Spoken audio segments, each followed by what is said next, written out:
It's a project that IEN, Indigenous Environmental Network, put forth as a way to kind of classify all this mobilization and action that's happening across the map of resistance, of indigenous resistance, not necessarily just against fossil fuel, but against all forms of extractive development that's happening on or adjacent across indigenous territories. And you know, to capture that in the most direct sense of us, it's indigenous people rising and enacting their sovereign right and their self-determination, the right for them to self-determine what happens to their territories, to their bodies, to the air, to their languages, to their songs. It's all that whole holistic approach of us responding to a system that's predicated upon our oppression. And so, you know, so it's a project of IEN, but it's also just a general concept that's out there that resonates across indigeneity or across the diaspora of indigenous peoples. This is a critical moment we find ourselves on this planet, not just in the sense of for addressing climate change, but also a sense for social justice, a sense of just overall justice for all species. And indigenous peoples tend to be and rightfully are on the front line of those fights and those struggles. And that's encapsulated by this idea of us rising together.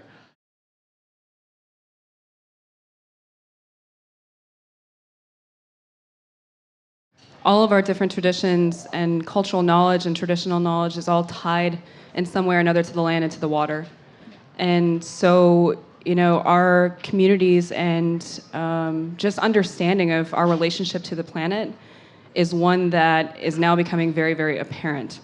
You know, because Native people still work with the land and still have a very, very close connection to the land and need it for so many different aspects of culture. Like, you know, with my own culture, Anishinaabe people, wild rice is the most central piece to our identity. It's a sacred plant.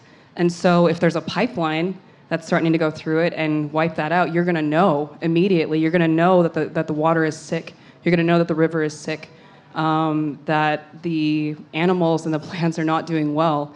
And yeah, it's tied to capitalism. Like, of course it is. I mean, it's something where we're looking at, I mean, you know, you're in, like, for instance, this fight in Dakota Access, you're in a situation where the police and the governor and, you know, the National Guard and all these different federal folks are all looking you down and, you know, arming themselves against indigenous people that are praying for the land and for the water. And they're doing that because they're defending capitalism and they're defending profits and they're prioritizing profits over human beings. And so I think that, you know, the reason why we've seen indigenous people become at the forefront of this is because they always have been. They've always been there and always been knowing what the planet needs and being protectors and, you know, all those different things that require the perpetuation and survival of our own people. And now it's everyone. Now everyone's realizing, hey, you know what? We only have so much drinking water. The planet's not going to, you know, just all of a sudden create new water. I mean, fresh water is a finite resource, and we're using it to extract. We're using it to frack. We're using it for all these awful projects that are killing the planet. And so I think people are seeing this, you know, this beautiful encampment at Standing Rock. They're seeing these different efforts towards just transition, small-scale solar, wind. They're seeing that, you know, Native people are also modern people. That, yeah, I mean, we're living in a modern era, but we're also still very, very tied to the earth. So I think that that'll continue, and we've got a whole lot of allies now that have shown up out in Standing Rock, which has been really, really powerful. And together, we're so, so much stronger.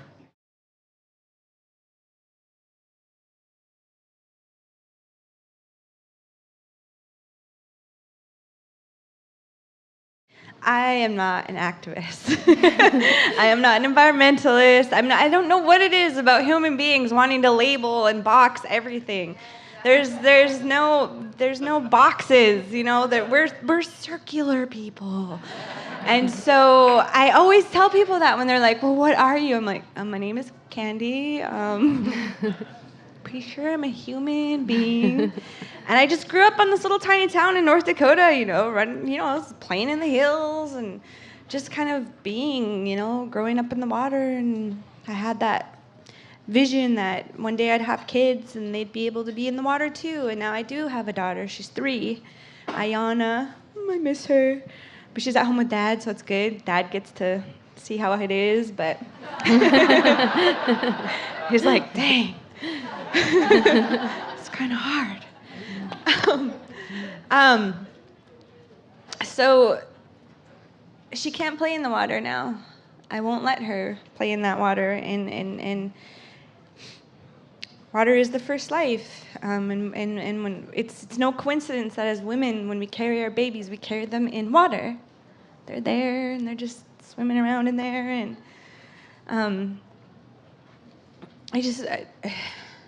it's really hard because you never give up hope. That's one thing. I'm never going to give up hope. That's why I had her, is because I have hope and I have faith that we are going to change the story. Yeah.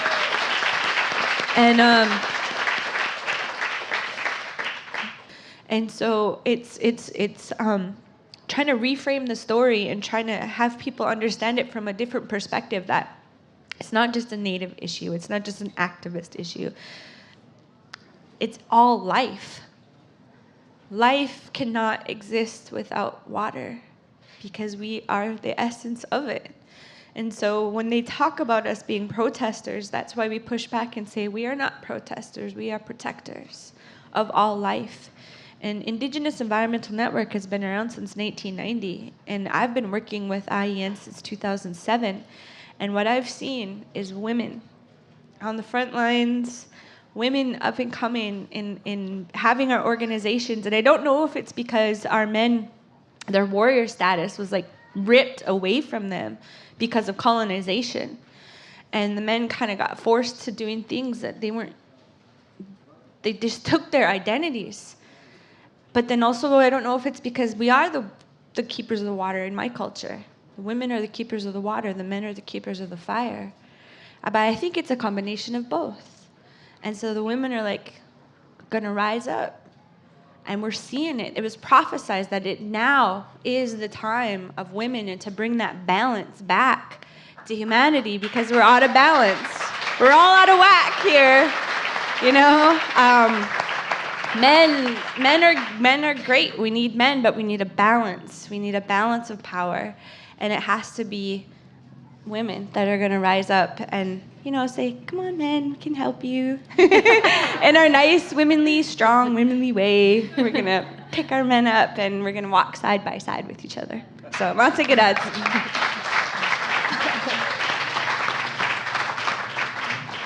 I feel like these stories of how you became an activist, my answer is always like, I was born. And I think this story is very similar. I mean, as an Indigenous person in the Americas, when you are born, your very existence is a form of resistance. The very fact we are alive is a testament to the resiliency of our people to withstand over 500 years of oppression and colonization and attempts of assimilation of our people and our cultures and our identities. And so I was born. I was born into this, and I was lucky. I was privileged to be born into a family of political activists. You know, my mother was 8.5 months pregnant with me, and my parents were living in our traditional territory, and they were occupying the land to protest against proposals to develop uranium.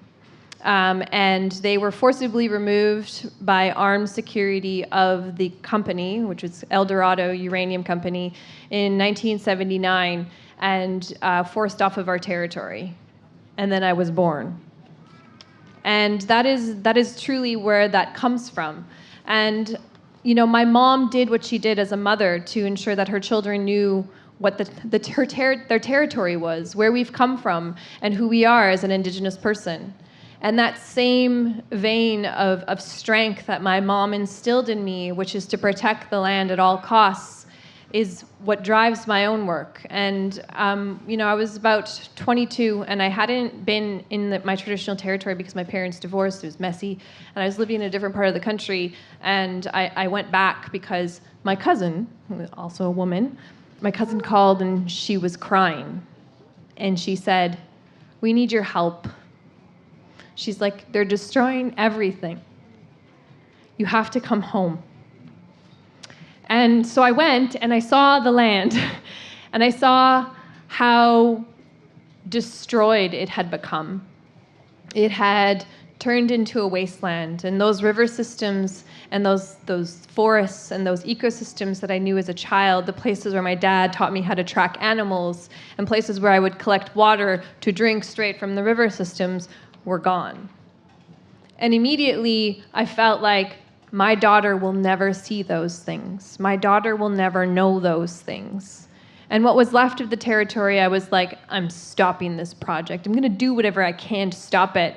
And, you know, at first I was not a lot of people didn't like me, even in my own community, because of the fact that they felt like I was a threat to to their jobs, to the economy. Because they felt that they didn't have any other choice, that they were stuck in the tar sands economy, that it was there and it was never going to go anywhere. And they hadn't had an economy since the fur trade collapsed in the 60s, and that if I threatened that, then they would lose everything that they had. Even the chief, who was kind of like, oh, I don't know what to do because our people are dying, but we have all these contracts with these companies to be their janitors and their caterers, and we can't say anything because we'll lose our contracts. I just said, listen, let's play good cop, bad cop. You be the good guy, and I'll be like the crazy member out in the street. and I said, I want to work with the community. And the first times I went up there, I had people say, you can't go out there. And I was like, well, you can't stop me, though. And now you fast forward to this year at our membership meetings, and everyone was like, we got to stop the tar sands expansion. We need renewable energy. What is the government doing?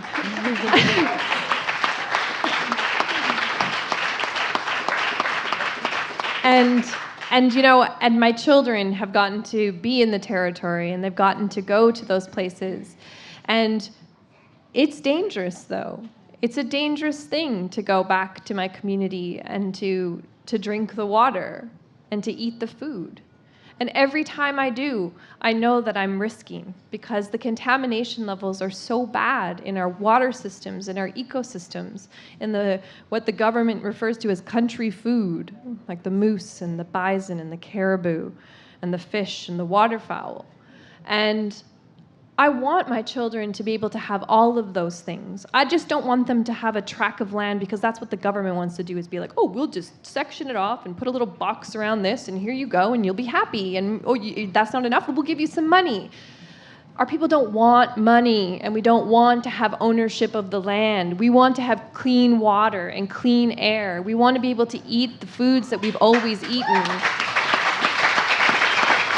We want our children to be able to have those things. And I think that as a mother, I don't know what else I would do. I'm not an activist. I'm not an environmentalist. I'm just living. Like, people always ask me what I do, and I literally go, I don't know how to explain what I do. I just live, and I'm just trying to make sure my kids have a future. And I think that that's what we're all doing here.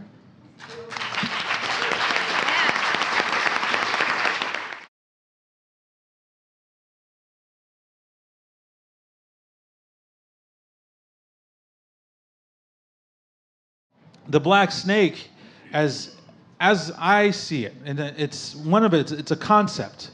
It's a narrative. It's a story we tell of the snake that is destructive. That is its purpose, its instruction was to bring sickness and destruction to the communities, to cast a shadow upon our hearts and our spirit of negativity, of dysfunction, and of unhealthiness.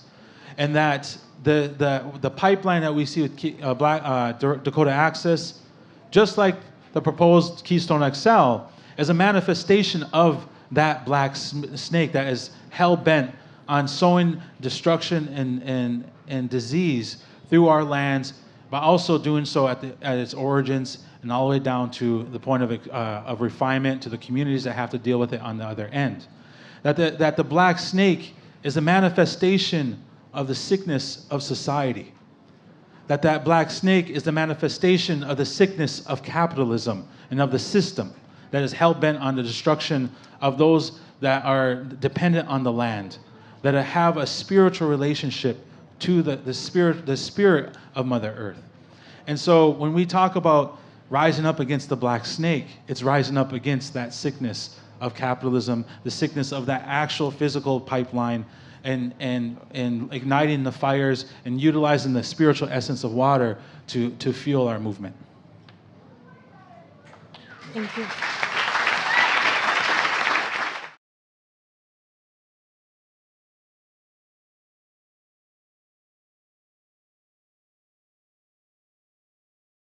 When the camp started in April, there was like 13 people there. And in fact, when the 48-hour notice went out in August, there was probably about 200 people there. And it wasn't until people saw us on Facebook Live and Instagram and Twitter and native social media, people getting arrested just for standing there, that people started noticing. There was women standing up against militarized police, is what it became. For some reason, this country is obsessed with that kind of conflict. And it wasn't until they started seeing all these images coming out that we were like, come here and help us, that you started seeing more and more. I mean, when did CNN and MSNBC and all these big network outlets start paying attention? When Amy Goodman from Democracy Now! Came and they saw us getting sprayed in the face with mace and getting bitten by dogs and seeing conflict. And this all started in prayer and ceremony. People that went into ceremony were told it would be peaceful. So we have been going and we've been praying. And we have been met with violence. And I think it's people seeing me standing there with my 3-year-old daughter looking at a man in full riot gear that are just outraged and shocked. But it's crazy because it's calling attention to what this country, the United States of America, was founded on. Yes, we were here. And I grew up on a reservation and learned about how Christopher Columbus discovered America. They made us sing that little song, 1492, Sailing the Ocean Blue. I'm like, wait a minute, wait. Where were we? We're not covering that right now, Kandi. You talk too much. And that is what is happening with this movement. This country is being forced to take a hard look at what we're actually founded upon.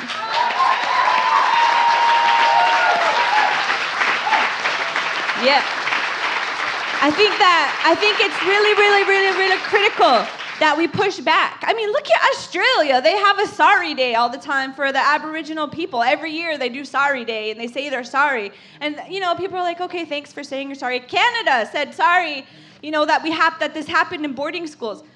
The U.S. hasn't even said that. They haven't said we're sorry for coming and raping and pillaging and destroying. In fact, what they're saying is, this is good for you.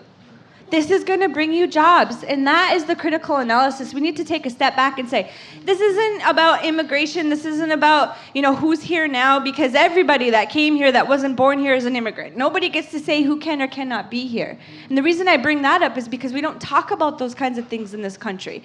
We're talking about the U.S. right now. What about all of our brothers and sisters in South America right now that are dealing with these very same issues that have even more oil? They need to be brought to the table. We all need to be uplifted as Indigenous peoples because we are in the struggle together. And that's what I wanted to say.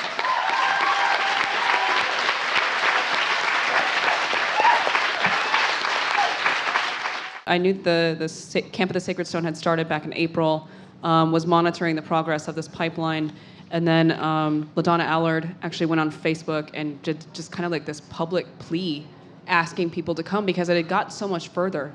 And I think a lot of us didn't really know, that weren't tied to that specific fight, just how far it had gotten. And it did get to this point of conflict. And it was when the Facebook and Instagram and Snapchat and all those things were showing this incredible armed conflict with people praying and drumming and singing and being surrounded by cops in riot gear. I mean, it's a crazy thing to see. And it turned into this kind of incredible moment for Indigenous people, this gathering of nations Hundreds and hundreds of nations came from all over the world to lend their support and stand with Standing Rock. I think that a lot of folks came for the same reasons that so many of us just got in our cars and just drove. I mean, I got in my car and just drove from Washington, D.C. because we all knew what it feels like. We know what it feels like to see this massive oil industry and what they can do to our communities. And the stories are the same, no matter where you go around the world with Indigenous people. It's always this extracted project contaminated our drinking water. This industry is preventing us, from exercising our rights to hunt and fish. Our traditional foods are dying. Our children are sick. Our elders are sick. We have cancer clusters. It's the same stories again and again and again in different languages. And so I think, Standing Rock has become for Indigenous people this moment where they're all standing together because they all know what happens when something like this is allowed to happen to them and to their communities. You're out there and you're standing with, now you're down to just, the camp has gotten smaller, it's getting cold. That's a reality. And when you're standing out there in a North Dakota field with no cell service and looking at, you're with your little group of people that are unarmed, they're praying, we offered them water the last time we went out there. I mean, this is a very peaceful group, but you're looking at people holding rifles, holding assault rifles. There's helicopters overhead. There was the incident of unleashing dogs on Native American men, women, and children who were defending sacred sites. I mean, that's a very scary situation. And it's one that I think has inspired so many people to do exactly what Dallas said, which is, what is our relationship to fossil fuels? Are we going to prioritize industry over human beings? Are we going to prioritize, this profiting beast over the future and over our children and over the survival of the planet? I mean, is that really what we're going to do? Is that our legacy that we're going to leave? And I think all of us are saying no, that we're not going to let that happen. We are willing to stand out there. We're willing to lock our bodies to machines and, break a fence and run down in front of it to stop it. I mean, thinking about just how malicious Dakota Access has been in this fight. One example to me that, it resonates is the tribe tried to file their supplemental brief. They tried to say, here is all these sacred sites that were not included, that were not considered. The company's response the following day, they filed it at 5 p.m. on a Friday. The company the following day skipped over 20 miles to go to that site and bulldoze it. That is what happened. And the people, the incident with the dogs and the mace, that was because people at camp heard about that happening. They never guessed they were going to skip all that and go there, and they did.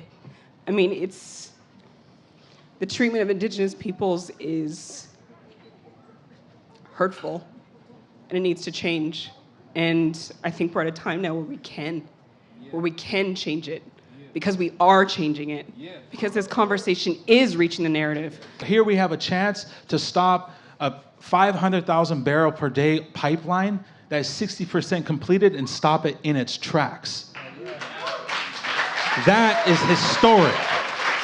That's going to be monumental, because it's going to show really that the power to change is us, that it's people power. It's solid organizing, social mobilization. That's what's bringing effective, lasting change. And we have to continue down that path.